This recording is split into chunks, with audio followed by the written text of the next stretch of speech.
Perfect. Perfect. Steve.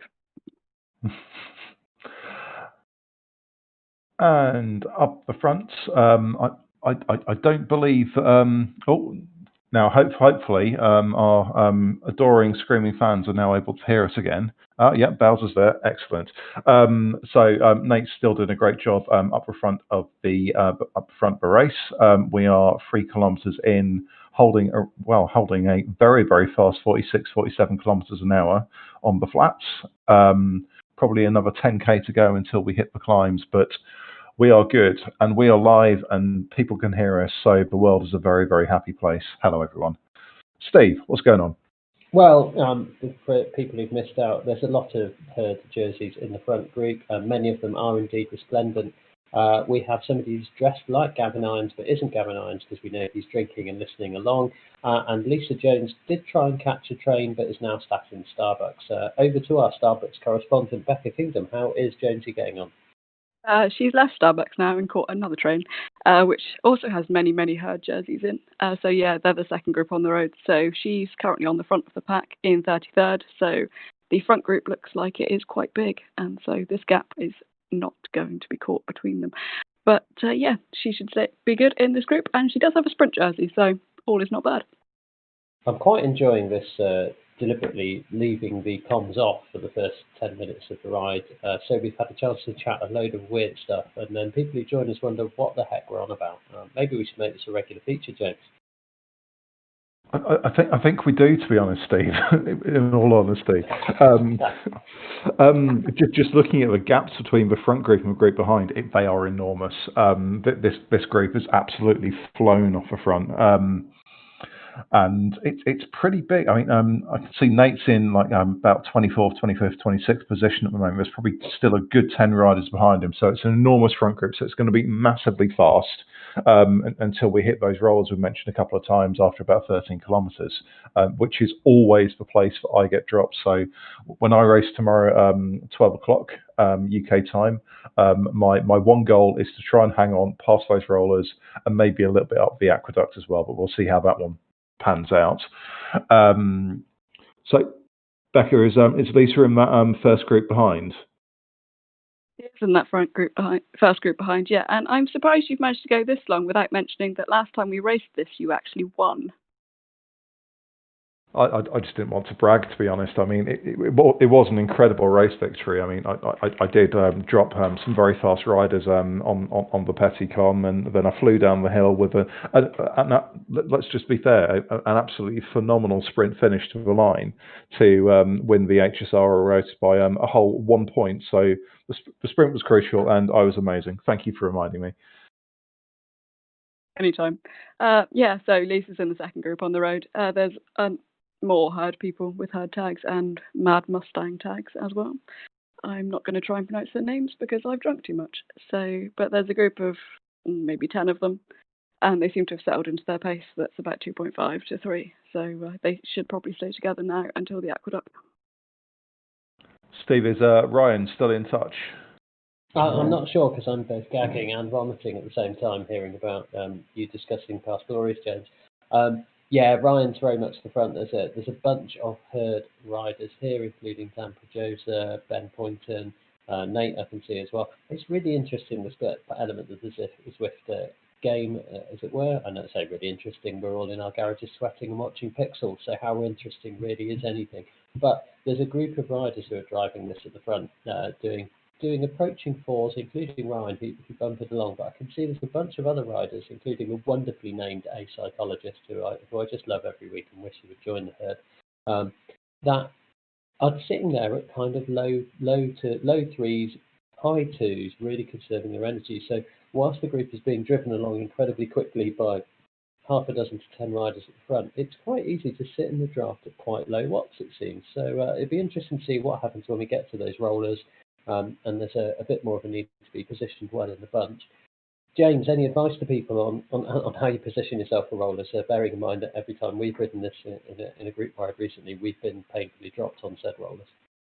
Yeah, and I think it's worth mentioning there's some chat about the race at 7 o'clock with Orjan, the Viking, Lovedale, winning the race with an average power of 3.4, with a couple of riders in the sort of mid fours behind him. A lot of your power saving will come from how well you draft, and my in for me certainly, I always get a little bit panicky if I start to fall towards the back of the group, whereas your best racing craft racers tonight will sit towards the back of the group, and I know Ryan and Nathan are definitely front half, but if you can just sit back wheel and just stay there as long as you possibly can, and some course knowledge will help as well. If you know when the rollers are coming, if you know when the hills are coming, you can just sit there and then you position yourself at the right time of the race. Just having a quick look at Zwift Power now, we've got Bruce Bortoff, who's averaging 4.0 watts a kilo and 270. But you've also got one of the OTR racers who's currently averaging the best part of 400 watts. I'd probably say unnecessary, and he seems to be fairly keen to be up around the front of the pack, which you just don't need to do on a flat course. And we've also got Alex Cooper out of BRT, granted very light, but holding 4.5 watts a kilo. But if you look at the likes of Orjan from earlier, his 3.4, and he would have absolutely hammered it up the hill. So I'd wager he was probably holding 2.9 to 3.1 on the flats and probably back wheel and doing an absolutely phenomenal job. And for him to do as well as he has done over the hill and then down the hill the other side and then sprint to the finish just shows what you can do without having to push out really, really, really big numbers. And a big congratulations to Orjan for his fantastic race win earlier. But just quickly back to a race, we are as we were. Nate is mid pack, and the pack's got to be, I reckon, probably 30 strong, possibly a bit bigger. But yeah, both Nate and Ryan are in the front half of the pack. Could they be a little bit further back and conserving? Possibly. But also, as I mentioned earlier, it does get a bit nerve-wracking when you're towards the back of the pack, worrying that there might be a split and then you'll lose everyone. But Nate's doing well. Steve, I'm sure you'll say Ryan's doing very well as well. How's Lisa doing? I just say I'm quite regularly the rider that does mid-fours behind Orjan and comes in, fourth to Orjan's first. And it is really, really all about where you conserve your power. For a long time, I didn't trust my 1 minute or 5 minute power. And so I did sit towards the front all of the time. And only now am I sort of trying to pick up on the tips that Bowser and Orjan do every ride so that you do have that punch at the end that perhaps you don't usually have. But yeah, you don't need to be doing the 4-4 compared to someone else's 3-4 if you learn how to play the game, which is all about Zwift. Anyway, Lisa is in the group. They're doing 2.5. No one's really pushing the pace on. A few riders from behind have caught up with them, and they're just having a nice ride through fans. Very good. That's definitely it, isn't it? It's learning to play the game, as you say. I think both Oriane and Mike have got really good kind of 3 to 5 second power as well. So they get dropped a little bit off the back of a bunch.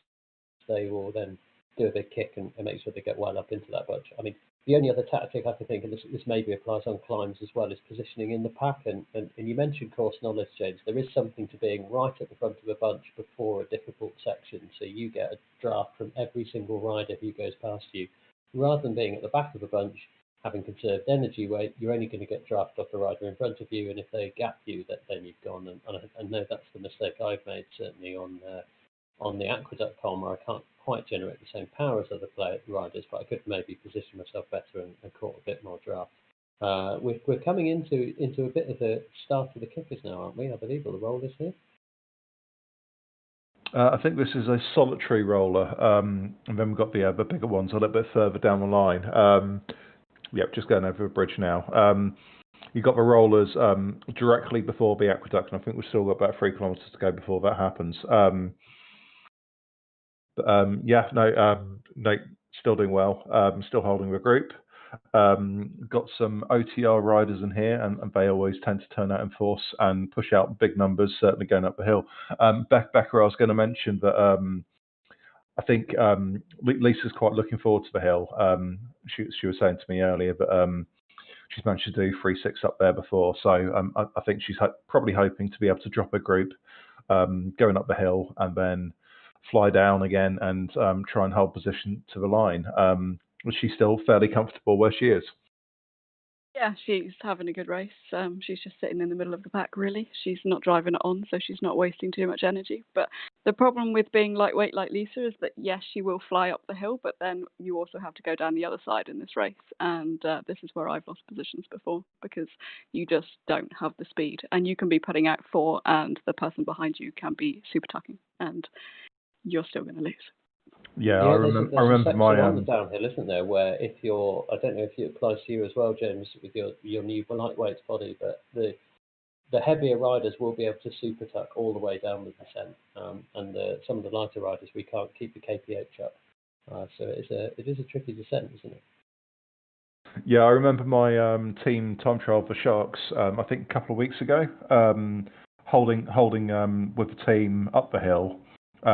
Sticking with the team going over the top of the hill, and then for some strange reason Zwift didn't stick me into super tuck for about 5 seconds, and during those 5 seconds I lost a group and that was game over. So if you don't crest with a group, it can be very, very difficult, and if you're going solo, even if you've got a bit of a lead as a bit of a lighter weight person, then you may well struggle going down the hill. But it's all about the super tuck and getting that speed up as quickly as you possibly can, and tucking as quickly as you can.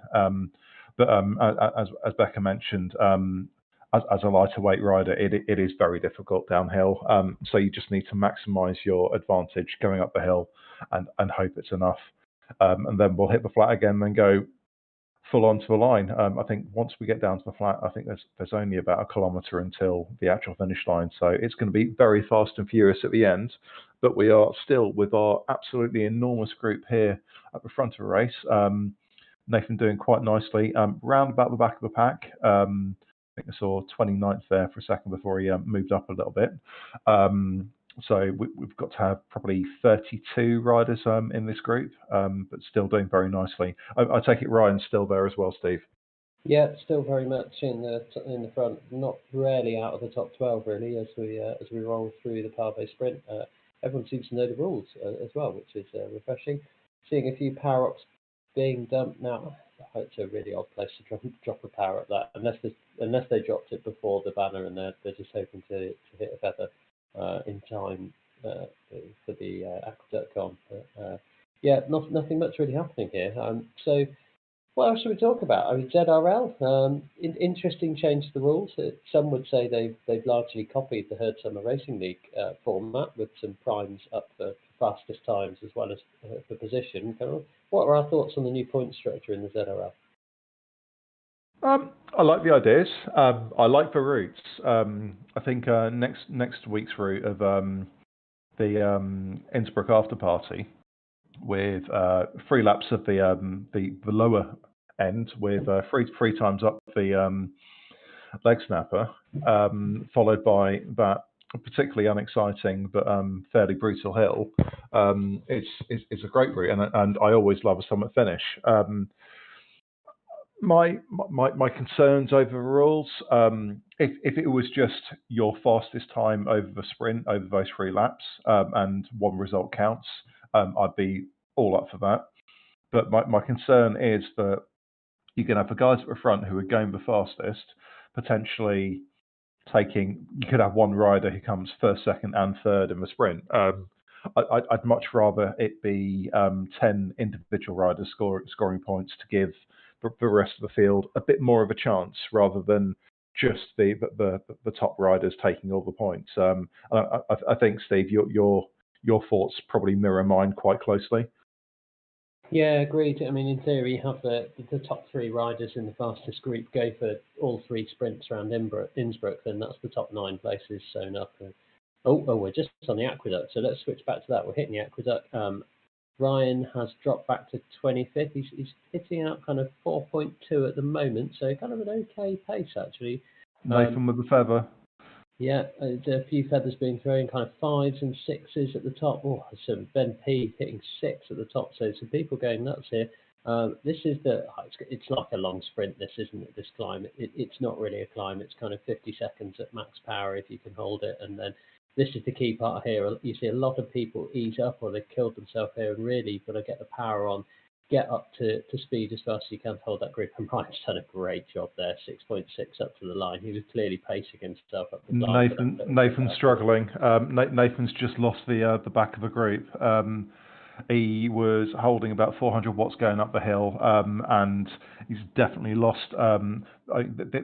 This group is very stretched. It looks to have broken into probably 3 chunks. We've got a front probably 10 with a few stragglers off the back, and I don't think Nathan's going to get back from here unless he has a phenomenal downhill. But yeah, it doesn't look like he's got any chance to get back on now, which is a massive shame.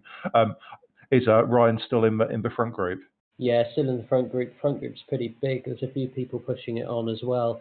So, I mean, I think it's unlucky for Nate really there, isn't it? He's got to get into a group that's going to really, really work. And actually looking at the front of this group, Ryan's actually popped on the front now doing 3.13. So they might be slowing down a bit, but it's such a big group. I think it's going to be a tough chase on. If they got together and worked really, really hard, then maybe they'd get back on. But yeah, Ryan's done really well to be in the group. And some other big herd names here as well. Can see Dan Pedrosa still. Can see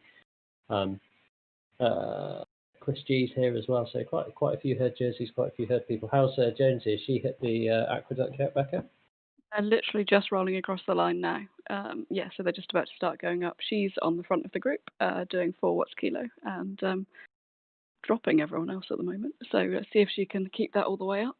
Meanwhile, they had a bit of a sprint point, and De Silva from the Mad Mustangs went for a bit of a sprint. I don't know why. Maybe he wanted a little jersey next to his name, which he now has got. So congratulations for that. But it seems like a small waste of energy. Yeah, Lisa's just dropped her feather, and she's now in second in her group as Wade from Herd Mentality is just in front of her. But yeah, her group is now strung out quite a bit, with people maybe 30 meters back even now, and Lisa's sitting in a very, very strong position as she just about to go across the line and probably pick up yet another jersey. So she's got 3. Yep, there we go. Now she's got polka dots too. So yeah, how is everyone else getting on? So Nate is now in a group of 3, quite a long way behind the front group. Got Paul Vance in there, and I think it's Tim Watkins also from the herd. So we've got a little herd trio here, just coming up to 16 kilometres. Not long to go before the final climb. But yeah, sadly Nate's dropped, and not so sadly he's in 30th because it might give me a chance to catch up a few points. After I beat him by a solid minute last weekend, but yeah, he finished a place above me in a different race, and I'm not particularly bitter about that one bit. Steve, how's Ryan getting on? Yeah, we're just coming to the Chateau segment here, so he's nicely sat in the group here, sitting in the top 10. I think you've got to admire how he's ridden the Aqueduct there. He sat just above 4 for the climb. As we crested the climb and came into the flat section, suddenly bumped up to 6.5. So did that kind of half sprint all the way to the banner and kind of made sure he stayed in that group. And exactly what we were talking about before we got to the climb, James. He was positioned well in the kind of front third of the group coming into it, was able to use the draft. I think everyone gets really excited at the bottom of Aqueduct, don't they? And that's where they go really fast, thinking, oh, I've got to go as fast as I can here. And actually, I think the gains are on that top section as riders tire. If you can come through the draft and use the riders that are tiring to get past them, that's how you can do really well on this climb. So yeah, really well raced by Ryan. It almost sounds like he's done it the other way round to how most people would normally do it, because I would probably look to try and do maybe 5 and a bit going up the hill, and then probably try and hold 4 on the flat. Whereas Ryan's gone 4 up the hill and then 6 on the flat, and it's worked an absolute treat.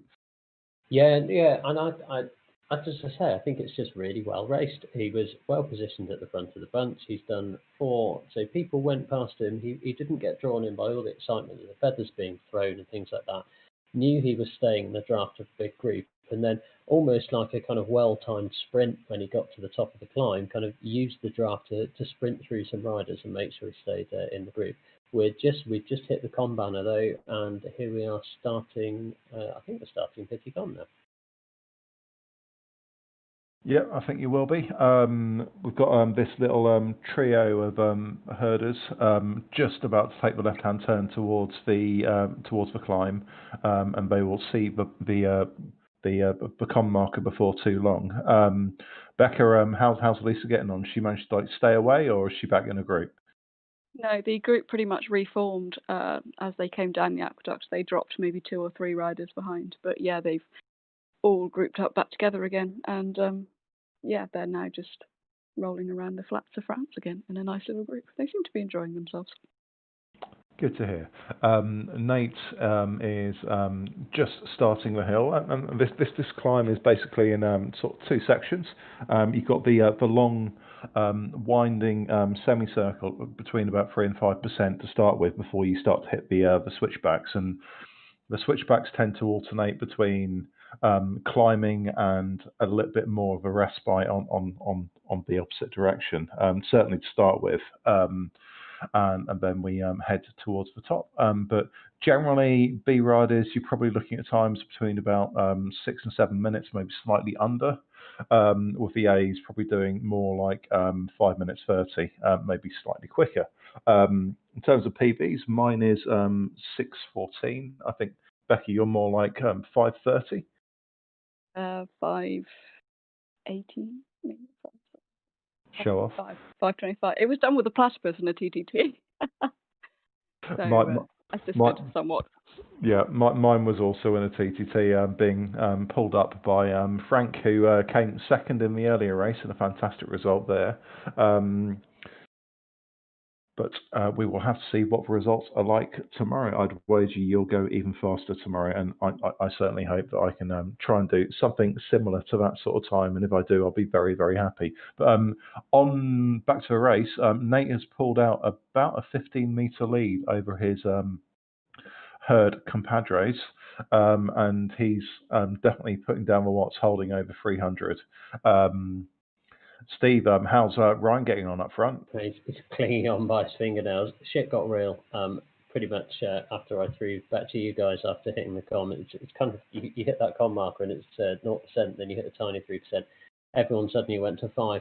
Ryan was holding high 4s, trying to push desperately up to 5, and the people on the front have been solidly well over 5 all the way up this climb, which is frankly very painful. Ryan's now sat kind of low 4s. He looks like he's getting into his kind of time trial mode, mid 4s now, just hovering around mid 4s, low 4s. The group off the front has well and truly gone. They've gone nuts up ahead. He's got a group of 3 riders ahead of him, including Chris G from the herd, so might be able to catch up to them. All depends on kind of who forms up where now. This is one of these climbs where being in a bunch is so powerful, though, isn't it? Even though it's 6%, they're still doing 27 kph. You're still getting the draft on the 7% section here. You're still getting the draft benefit from Zwift. So one of those climbs where, unless you can definitely catch up to the riders in front of you, you're much better off working with a 2 or a 3 just to get that draft bonus than kind of boosting off on your own and perhaps tiring yourself out. So he's in the 3rd group on the road. Looks like somebody is either really blown up or is having trainer problems because they've just hemorrhaged from the group in front of him. There's a big blob of riders, maybe about 10 off the front, and then another group of 3 or 4. Then Ryan sat in 15th place at the moment. How's Nate getting on? Yeah, Nate's doing really well. He's dropped Tim and Paul by 9 and 12 seconds. But just on your comments about staying in a group, I've always found personally that I have to time trial hills. I have to find my rhythm and I have to find my power. And I really, really, really struggle to actually chase riders. I'll tend to try and do it at the start, but then I just have to find what I think I can hold for the amount of time that I think it's going to take me. And I've never been a chaser on hills. I'll always just go as hard as I possibly can for as long as I think I can do it, which I think is pretty much what Nate's doing at the moment. But he's doing an exceptionally good job at it as well. We've got I think Alexander Victor in front about 17 seconds, but he's started to pull the gap down a little bit. I don't think he's going to catch. And looking at the spread of riders in front, this hill has absolutely shattered the field. Becca, has Lisa hit the hill yet? Yeah, they've hit the hill and they're just going towards the second switchback. I'm definitely a chaser on hills, and I think Lisa might be too, because she's the second person out of her group. Her group is completely disintegrated. They're all spread out. No one is together. There's one rider in front of her, and as she catches up to him, she slows every time. So I think she needs the motivation as well as what I do. But yeah, she's putting in a very solid performance at this hill. She's barely dropped below 4. But probably also actually a very sensible idea for Lisa. If she can crest with that guy, then she can probably draft him down the hill as well, and then have a big push at the end. So rather than going maybe, let's say, call it 5 seconds off the front, the guy behind her would probably catch on the descent. So I think she's actually playing this really sensibly. So did I. Unfortunately, the guy is now put in a crazy attack as it levels out to 2%, and he's gone 3 seconds off. So whether she'll make it up on the slightly steeper bits, I don't know. But she is now 3 seconds behind someone and 3 seconds in front of someone. So she, as of yet, will not have anyone to go over the top with. Yeah, fingers crossed you can catch up on the steep bit at the end. I mean, the end of this hill, you see some 7% sections, and then you go to the banner, and there's a little bit of a climb before you hit the descent. So hopefully Lisa can climb back on again. But we will see how that goes. How's Ryan doing, Steve? Yeah, so he's crested. He's got the little group of 3 in front of him, including Chris G. He did a frankly bonkers 5:40, but the guys at the front were hundreds of seconds over 5 minutes, which is just stupidly fast up this hill.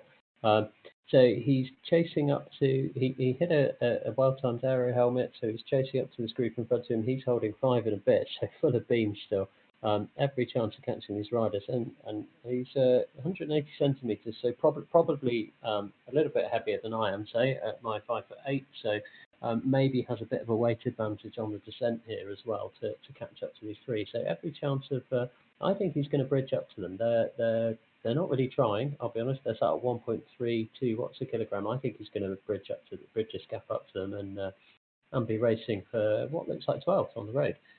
So yeah, great climb, and he's played the game really well over the top. Hit his aero helmet, really went to close this gap, and now he's going to have a chance to sit on the wheels here and have a bit of rest and go for it in the sprint. How's Nate doing? He's currently sat in 29th place, just through the banner, and he's at 54k, kph 55, looking for the magic 56. Is it ever going to come? He's still holding on to 55, just waiting for a little bit more descent. Then he's on 56 now. Just now, there we go, into the aero tuck, and I suspect he'll probably hold that down to the bottom. He's got a 15-second lead over Tim, a 36-second lead over Paul, and Alexander is 30-odd seconds in front. So I'm fairly certain that Nate is going to come in 29th place, barring dropouts. Looking like Ben Poynton's had a good race as well. He's 40 seconds up the road. Yep, I don't think we're going to see that much action from this side of the race. Becca, how's Lisa getting on? Did she manage to catch? Unfortunately, no. The guy in front of her has put out a good 4.5 for the majority of the climb, and is now 12 seconds ahead. She's got one more switchback to go, and there's De Silva from the Mad Mustangs just behind her. So if they can go down together, this will benefit her quite a lot more than it will probably benefit him. But yeah, it will be useful. And she's just about to cross the line now. See what sort of time she did it in, which is not showing on the screen. 6:40. It's a good time for the hill. And she's got another jersey. And yeah, so I don't know whether she's going to wait up for De Silva behind her or whether she's going to attempt going down the hill by herself. By the looks of it, she's going to attempt going down the hill by herself. But yeah, she's just crossed over now. 6:40 is a very solid time. Anything under 7 minutes is really good. So well done, Lisa.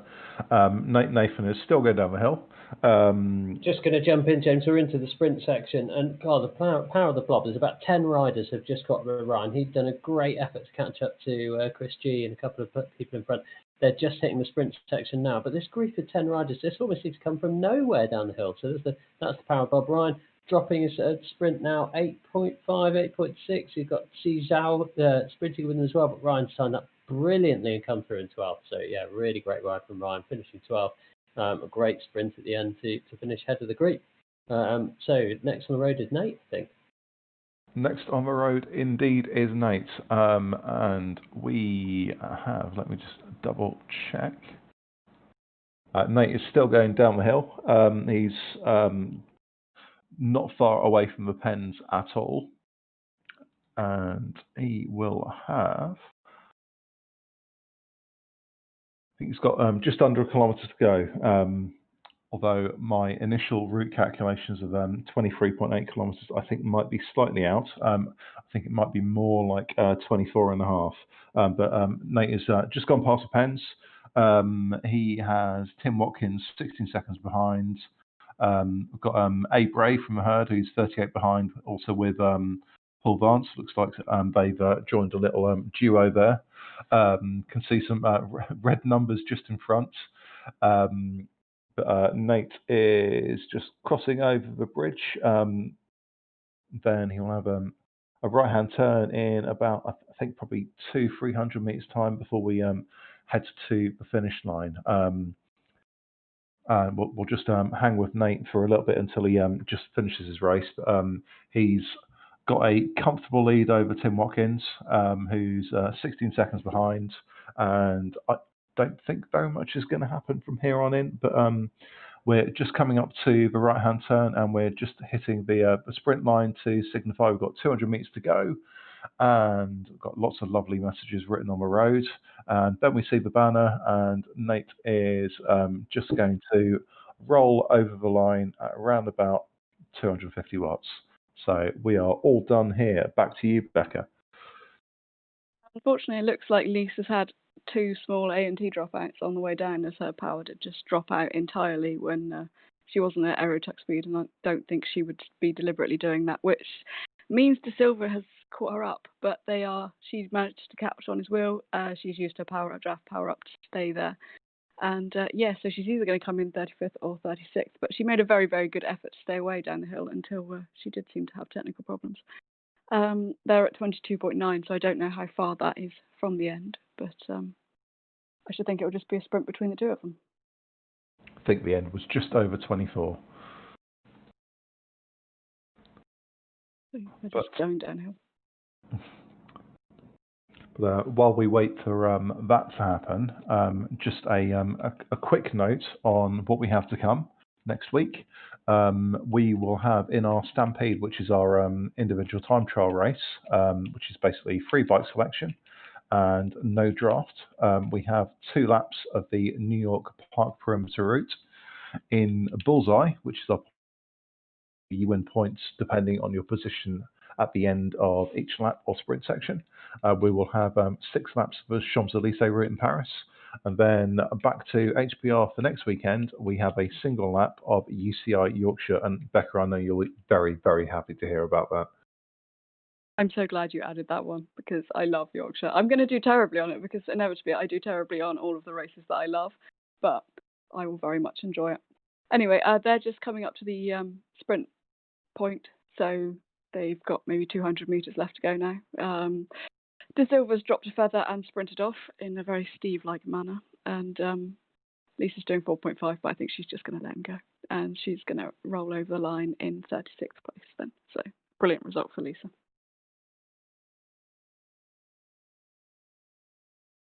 Brilliant. Well done, Lisa. And well done to all of our riders today. And a big thanks to our commentary team. And we hope to all see you next week for single lap of UCI Yorkshire, which is going to be horrible. We will start with the very, very, very long 5% drag before we head downhill, and then we'll have the Yorkshire KOM. and then our mini loop before we finish. But we hope you can all make it for our featured race next weekend as well. So a big thanks to Becca and Steve, and a massive thanks to Craig, as always, for the pictures, and wish everyone a very good night. Thanks so much for the sound, but there we go. Yeah, indeed. But thank you everyone for watching, and hope to see you next weekend. Good night. Bye.